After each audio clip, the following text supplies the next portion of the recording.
Bueno, el día de ayer se dio a conocer, se lo adelantaba yo en nuestro primer resumen, que el gobierno estadounidense había aplicado sanciones a funcionarios de distintos países por la contratación de médicos cubanos, médicos que de acuerdo con el gobierno estadounidense son explotados por el régimen de La Habana, y sabiendo que en México pues hay alrededor de 700 médicos cubanos, pues nos parece interesante hablar al respecto. Para ello nos acompaña Jorge Castañeda, ex secretario de Relaciones Exteriores y profesor de Política y Estudios sobre América Latina de la Universidad de Nueva York. ¿Cómo estás, Jorge? Gusto saludarte. ¿Qué tal, Pascal? ¿Cómo te va? Bueno, pues supongo que te habrá llamado la atención este comunicado del Departamento de Estado del día de ayer. Bueno, ya el secretario Rubio había eh, expedido una especie de directiva ya hace varias semanas, incluso quizás un mes o dos, más genérica en cuanto a sus efectos geográficos, que funcionarios de cualquier país del mundo, no eran centroamericanos en particular, que se hubieran prestado, hubieran facilitado, hubieran negociado la llegada de médicos cubanos a sus países, podían perder sus visas e incluso podían ver afectadas sus cuentas en Estados Unidos en caso de tenerlas. Este anuncio de ayer se refiere específicamente a los centroamericanos.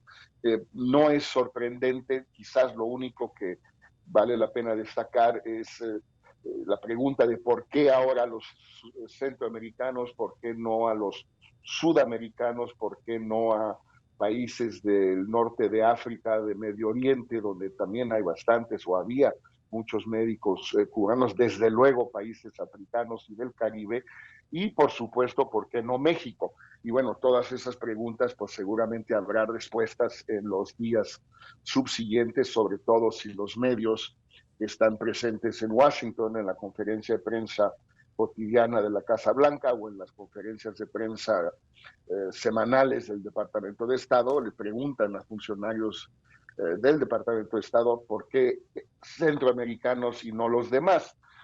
Según las noticias, Pascal, se supone que hay médicos cubanos en Guatemala, Belice, Honduras, El Salvador y Costa Rica. Uh-huh. Yo me imagino, supongo, que también los hay en Nicaragua. Al contrario, sería el país donde supondría yo que hay más médicos cubanos, pero quizás por algún motivo no se menciona ese país en las notas, en los periódicos.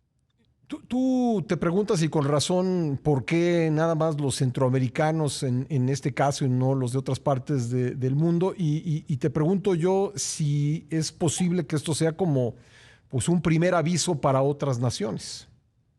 Pues es la impresión que da, Pascal, no hay ninguna lógica, hay una cierta racionalidad en el caso de México y en el caso quizás de algunos países de América Latina, puede ser Colombia, aunque no sé si hay médicos cubanos en Colombia, la verdad yo no lo sé, seguramente los hay en otros países. El caso de México, esto puede ser reflejo, permíteme la especulación, Pascal, de pues las divisiones que hay dentro del gobierno de Estados Unidos entre gente como el muy poderoso Stephen Miller, el jefe adjunto de la oficina de la presidencia, que dice, mientras los mexicanos nos ayuden con el tema migratorio tan bien como lo están haciendo, Uh-huh. todo lo demás pasa a un segundo plano. Y si quieren tener médicos cubanos, pues allá ellos nos da lo mismo. Igual si ellos quieren no permitir que haya tropas americanas en México y que les ayudemos con los cárteles, pues allá ellos. Si ellos quieren venderle o regalarle, porque no puedes venderle nada a Cuba, pues no tienen un centavo, regalarle petróleo a Cuba, pues allá ellos, mientras hagan los mexicanos el trabajo sucio Uh-huh. en la frontera sur de Estados Unidos y la frontera sur de México, todo lo demás da igual. Es extraño que Stephen Miller en cierto sentido sea un aliado nuestro en Estados Unidos, siendo el más pues radical, extremista y en el fondo muy antimexicano, pero en el fondo es eso. Ahora, me pregunto si frente a gente como justamente Marco Rubio y sobre todo a los tres congresistas de Florida, cubanoamericanos, María Elvira Salazar, Mario Díaz Balart y Carlos Jiménez, si ellos van a pues darles esta salida elegante al gobierno de Trump con México y con otros países, sobre todo, insisto mucho, Pascal, el Caribe. Tengo entendido que donde más médicos cubanos hay, además de África, etcétera, Sí. es en las pequeñas islas del Caribe. Ayer estaba leyendo, por ejemplo, que dos países de la zona del CARICOM, Bahamas y Guyana, ya le estaban exigiendo al gobierno cubano pues que el salario se le pague directamente a los médicos y no a la agencia del gobierno cubano, como que también algunos están tomando nota, ¿no? Bueno, es que parte de la justificación que dan los norteamericanos para estas medidas es lo que ya se sabía desde hace muchos años. Esto empezó en realidad, si no me equivoco, Pascal, con médicos que envió Fidel Castro a Argelia Ujú, desde 1962, ujú. desde los acuerdos de Evian y la independencia de Argelia en 1962.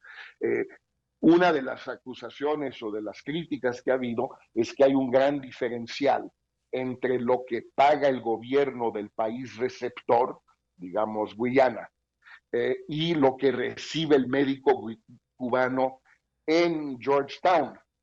Son dos cosas muy distintas y que eso equivale pues a una forma de explotación inaceptable, incluso con rasgos de esclavitud, porque los salarios que reciben son muy pequeños, todo lo demás se les retiene en Cuba y solo se les entrega cuando vuelven. Y si no vuelven, por cierto, no se les entrega nunca. Es un poco, no exactamente, pero un poco lo que sucedió con el programa Bracero en México entre 1942 y 1964. Y tú recuerdas todavía hace 20 años, no sé si todavía andan por ahí algunos, había manifestaciones de los antiguos braceros reclamando Sí. la entrega de la totalidad de sus salarios que se quedaron retenidos. Ujú.